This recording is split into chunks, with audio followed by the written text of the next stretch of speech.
குரு வணக்கங்கள். வாழ்க வளமுடன்.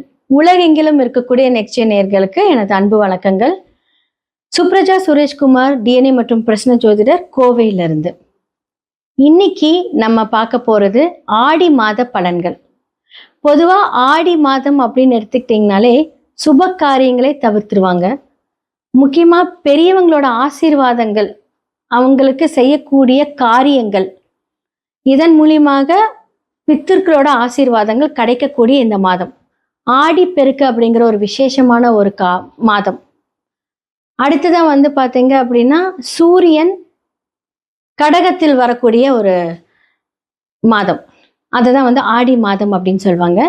இந்த காலகட்டத்துல பாத்தீங்க அப்படின்னா மேஷம்ல இருந்து மீனம் வரைக்கும் உங்களுக்கு எல்லாம் எப்படி இருக்கும், எப்படி அதெல்லாம் ஹேண்டில் பண்ணும், எது நல்லது எது கெட்டது எல்லாமே நம்ம பார்க்க போறோம். யார் யார் திருமணம் செய்யலாம், யாரெல்லாம் உங்களுடைய வாழ்க்கையில புதுசா பிசினஸ் பண்ணலாம், வாழ்வில் பரிகாரமாக இருந்தாலும் சரி, கோவில் பரிகாரமாக இருந்தாலும் யாருக்கெல்லாம் ஆப்டா இருக்கும், இது எல்லாமே நம்ம பார்க்க போறோம். அடுத்ததான் பார்த்தீங்கன்னா இந்த உலகளாவிய விஷயங்கள் அப்படின்னு சொல்லக்கூடிய இடத்துல பார்த்தீங்க அப்படின்னா நிதி நிலைகள் சம்பந்தப்பட்ட மாற்றங்கள் நிறைய வரும். ஏன்னா பார்த்தீங்க அப்படின்னா சில கிரக அமைப்புகள் ஆகஸ்ட் 2ஆம் தேதி பார்த்தீங்கன்னா சுக்கிரன் நீசமாகிறார். ஆகஸ்ட் 3ஆம் தேதி செவ்வாய் ரிஷப வீட்டிலேருந்து புதன் வீட்டுக்கு வராரு. அதே மாதிரி பார்த்தீங்க அப்படின்னா புதன் வக்கரத்திலிருந்து வக்கர நிவர்த்தியே தன்னுடைய சொந்த வீட்டுக்கு வராரு. அப்போ சூரியனோட குரு என்ன ஆகுறாரு, சூரியனோட குரு ரொம்ப க்ளோஸாக நெருங்கி வரும்போது குரு அஸ்தங்கம் ஆகுறாரு. ஆல்ரெடி சனி வக்கரம் ஆயிருக்காரு. அப்போ எத்தனை பெரிய மாற்றங்களை நம்ம பார்க்கக்கூடிய இந்த மாதம் ஆடி மாதம். அப்போ என்ன சொல்றது, இப்போ கோல்டு அப்படின்னு எடுத்துக்கிட்டீங்க அப்படின்னா இந்த கோல்டு பார்த்தீங்கன்னா கம்மியாகக்கூடிய ஒரு காலம். அடுத்தது அது அதிசாரம் விலை அப்படி கண்ணா பின்னா நேர போகுது. பட் இப்போ கொஞ்சம் மாற்றங்கள் பார்த்தீங்கன்னா சில பேசிக்கான அந்த ஃப்ளக்சுவேஷன்ஸ் தான் இருக்கும். ஆனால் அது முடிய காலத்தில் நிறைய திடீர்னு பார்த்தீங்க அப்படின்னா வேற லெவலில் இருக்கு. அப்போ யாருக்காவது கோல்டில் இன்வெஸ்ட்மெண்ட் பண்ணுறீங்க அப்படின்னு இந்த காலகட்டம் ரொம்ப நல்லா இருக்கும். அதே மாதிரி செவ்வாய் புதன் செயற்கையா இருக்கும்போது நிதிநிலைகள்ல பார்த்தீங்கன்னா இப்போ ஒன்று சொல்லியிருப்பாங்க, சடனா ஒரு மாற்றத்தை கொடுப்பாங்க. அப்ப அரசு சம்பந்தப்பட்ட விஷயங்கள் பார்த்தீங்க அப்படின்னா தன்னுடைய ஸ்தானத்திலிருந்து சூரியன் விரைய ஸ்தானத்துக்கு இருக்கிறார் இல்லையா. அப்போ அரசு சம்பந்தப்பட்ட விஷயங்கள் நிறைய மாற்றங்கள், அது மூலியமாக நிறைய முதலீடுகள், அரசு நிறைய முதலீடுகள் பண்ண போகுது. இது எல்லாமே பார்த்தீங்கன்னா இந்த காலகட்டத்துல நமக்கு உலகளாவிய விஷயங்களை நடக்க போகுது. இன்னுமே பார்த்தீங்கன்னா ராகு காற்று ராசியில் தான் இருக்காரு. அப்போ அதற்கான ஒரு விஷயங்கள் பார்த்தீங்கன்னா இம்பேக்ட் இருந்துக்கிட்டே தான் இருக்கும். முக்கியமா இன்னொரு விஷயம் என்ன சொல்லணும் அப்படின்னா, சனி வக்கரமா இருக்கும்போது நிலச்சரிவுகள், நீர் சார்ந்த அழிவுகள், இதெல்லாமே கொஞ்சம் ஜாக்கிரதையா பார்த்துக்கணும். நீ அடுத்தது அந்த காற்று காலம், காற்று அதிவேகமா என்ன சொல்றது, அதன் மூலியமாக மரணங்கள், இழப்புகள் இதெல்லாமே நடக்கும். முடிஞ்ச அளவுக்கு பார்த்தீங்க அப்படின்னா டிராவலிங் அப்படிங்கிறதுல கொஞ்சம் தவிர்த்துக்கோங்க. கரெக்டான ஒரு விஷயங்கள்லாம் பிளான் பண்ணி செய்யறது இந்த காலகட்டத்தில் ரொம்ப நல்லா இருக்கு. மேஷம்லேருந்து மீனம் வரைக்கும் என்ன மாதிரியான பலன்கள் ஆடி மாதத்திற்கு அப்படிங்கிறத பார்த்துடலாம்.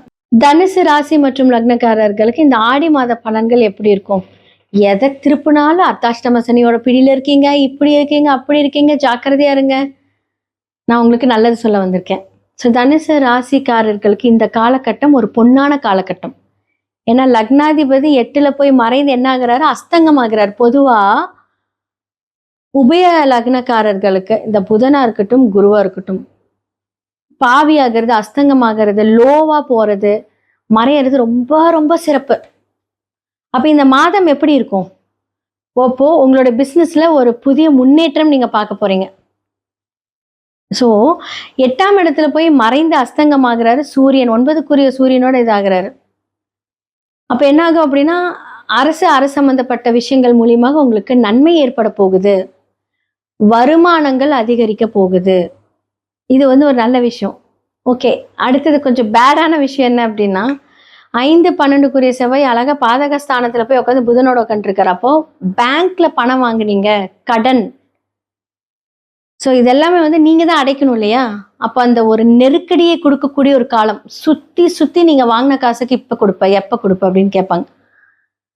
அப்போ ஒரு விதத்துல குரு உங்களுக்கு நல்லது பண்ணாலுமே, அப்போ நம்ம ஆல்ரெடி வாங்கின கடனுக்கு அந்த நெருக்கடிகள் கொடுக்கக்கூடிய ஒரு காலம். அப்ப புதன் அப்படின்னு சொல்லக்கூடியது வந்து பாத்தீங்கன்னா, இப்ப நீங்கள் காதல் அப்படின்னு சொல்ல விஷயத்துல வந்து வரீங்க, காதல் திருமணமா, அந்த காதல்ல இப்ப பிரச்சனை வரும். பிரேக்கப்ஸ் இதெல்லாம் நடக்கும். அப்ப இதுக்கெல்லாம் நம்ம எப்படி முன்னேற்பாடா இருக்கணும் அப்படின்னா, பிரச்சனை வந்து அமைதியா இருங்க. முடிஞ்ச அளவுக்கு ஒரு பிரச்சனை அந்த இடத்துல இருந்து மூவ் ஆன் பண்ணிட்டு போங்க. அப்ப யாராவது வந்து இந்த காலகட்டத்துல வந்து பாத்தீங்கன்னா, ஏன்னா நான் செவ்வாய் அப்படிங்கிறது நிலக்காரகன் நான் சொல்லியிருக்கேன், பூமிக்காரகன். சகோதரக்காரர்கள்னாலும் செவ்வாய் தான். பெண்களா இருந்தா அது மாங்கல்ய ஸ்தானம். அப்போ தனுசு லக்னமா இருக்கக்கூடிய பெண்கள் கணவருக்கு ஏற்படக்கூடிய ஆபத்துக்காக நல்லா ப்ரே பண்ணிக்கோங்க. ஏதாவது ஒரு வம்பு பிரச்சனையோட வந்துட்டாரு அப்படின்னா, அதுவுமே நமக்கு வந்து இந்த காலகட்டத்துல அது தேவையில்லாத ஒரு பிரச்சனை தான் நான் சொல்லுவேன்.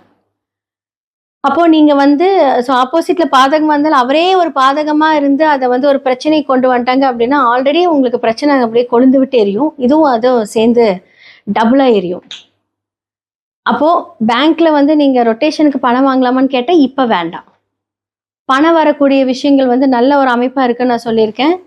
சூரியனோட சேர்ந்து உங்களுடைய இப்போ அடுத்த லெவல் ஆஃப் பிசினஸ் நீங்க அப்கிரேட் பண்றதுக்கு எல்லாமே நீங்க பிளான் பண்ணுவீங்க. ஆனா பேங்க்ல போய் வாங்கலாம்.